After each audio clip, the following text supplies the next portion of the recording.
Joel. Quiero hablar de Joel un rato, pero no el de aquí, sino el de las Escrituras. El libro del profeta Joel en el capítulo 2. Joel capítulo 2 y versículo 13. El libro de Joel. Joel capítulo 2 y versículo 13. Y dice la palabra del Señor, a la gloria del Dios que es Padre, Hijo y Espíritu Santo. Amén. Repito, Joel capítulo 2 y versículo 13.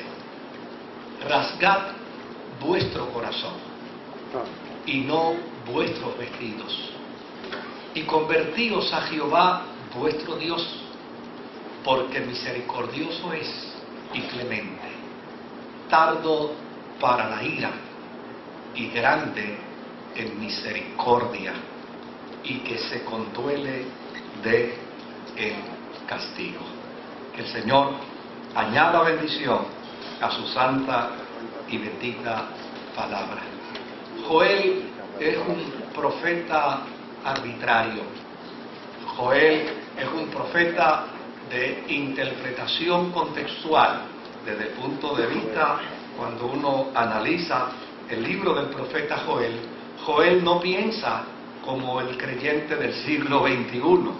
Joel piensa como el profeta de Dios de 400 años antes después del exilio babilónico. O sea, la forma y manera como Joel concibe todo el aparato teológico y todo el aparato profético es muy distinto a como tal vez usted y yo lo podamos concebir.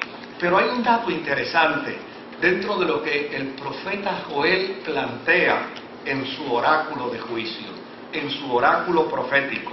Y es que Joel va a querernos decir algo sumamente importante. Entre lo externo y lo interno es más importante que lo externo. Vuelvo y repito. Esa es la tesis de Joel. Entre lo externo y lo interno, para Joel, lo interno es más importante que lo externo. Desde luego, del hijo de Petuel, del profeta Joel, muy poco se sabe.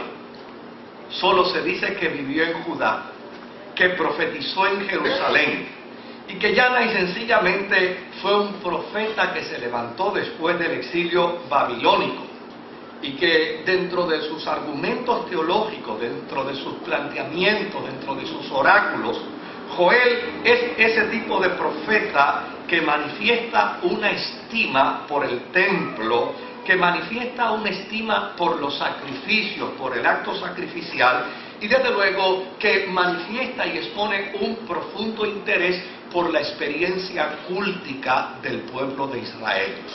Cuando uno mira a Joel, Joel es el tipo de hombre que en un culto como este estaría interesado porque todas las cosas, todos los componentes que tienen que ver con un culto se cumplan al pie de la letra. Probablemente sería la persona en decir: yo no creo que ese pastor está apropiadamente vestido para predicar, porque no debería predicar con una chaqueta color oro, debería predicar con una chaqueta color negro. O sea, ese sería el tipo de proceso que estaría haciendo Joel en el tiempo moderno si estuviera con nosotros. Ahora, yo he dicho en ocasiones distintas que los profetas en Israel no estaban siempre presentes en medio del pueblo. Los profetas en Israel eran profetas accidentales. Y eran profetas accidentales porque Dios los traía al escenario de la nación judía cuando los sacerdotes de Israel incumplían el propósito de Dios. Y yo creo que esto tiene una enseñanza extraordinaria, porque desde luego, si alguien quiere obviar el propósito de Dios en la función y en el ministerio, tiene el perfecto derecho de hacerlo.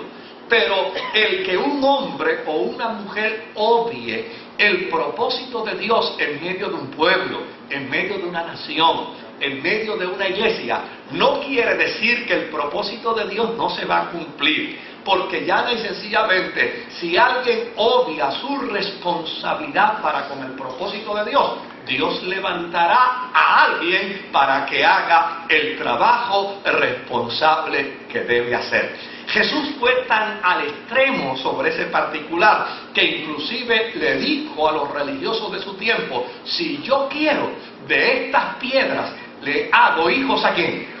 Le hago hijos a Abraham, como queriendo decir, para mí no hay nada imposible. El propósito de Dios, el plan de Dios, lo que Dios tiene en mente para realizar en medio de un pueblo, en medio de una nación, en medio de una comunidad, lo que Dios tiene como propósito para realizar, Él lo realizará, contigo o sin ti.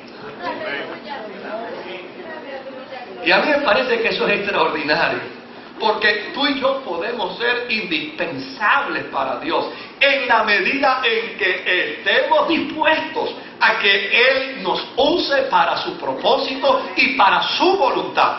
Pero si llanamente tú y yo nos retraemos, si tú y yo tomamos la actitud de yo no voy a cumplir lo que tú quieres que yo haga, pues a fin de cuentas, Dios siempre cumplirá su propósito, indistintamente me use a mí o no me use. Él siempre usará a alguien para hacerlo.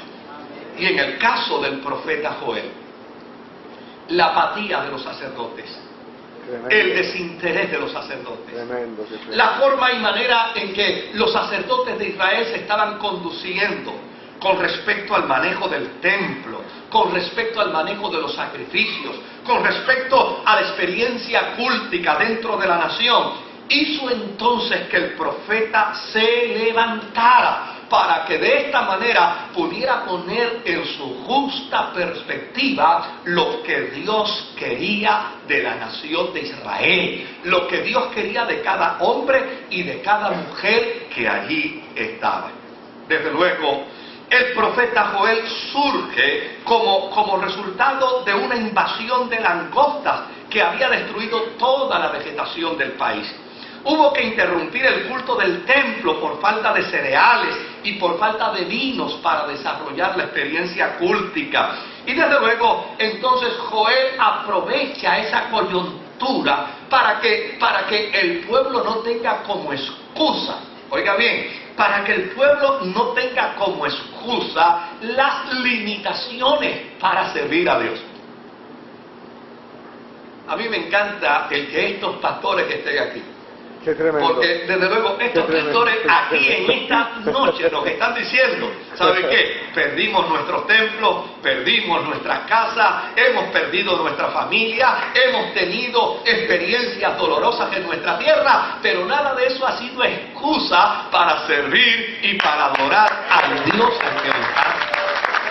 Y desde luego, el profeta Joel se levanta en medio de la nación de Israel, porque entonces los sacerdotes decían, no podemos celebrar el culto. ¿Y por qué no pueden celebrar el culto? Pues porque no tenemos vino, y el vino es importante en la celebración del culto. Ah, no hay vino. No tenemos cereales, y los cereales son importantes para la ofrenda, para el sacrificio. No tenemos nada que ofrecer. ¿Y sabe qué entonces Joel le dice? Bueno, pues si ustedes no tienen nada para ofrecer en el culto, si ustedes no tienen nada para ofrecer en el sacrificio, entonces me parece que este es un buen momento para ayunar. Ven que no hay excusa para no servir a Dios. Ven que no hay excusa para... Óigame, el hombre se inventa 1001 excusas, pero realmente no existe excusa. Para el servicio al Señor no existe excusa. Pues si ustedes no pueden celebrar el acto cúltico como ustedes acostumbran a hacerlo, porque no hay alimentos, pues fantástico. Pues entonces ayunemos. Hagamos duelo ante la presencia del Señor. Humillémonos ante su presencia, porque a fin de cuentas lo que es importante en el proceso del servicio a Dios no es lo que demos, sino cómo lo hagamos. Qué lindo, qué lindo.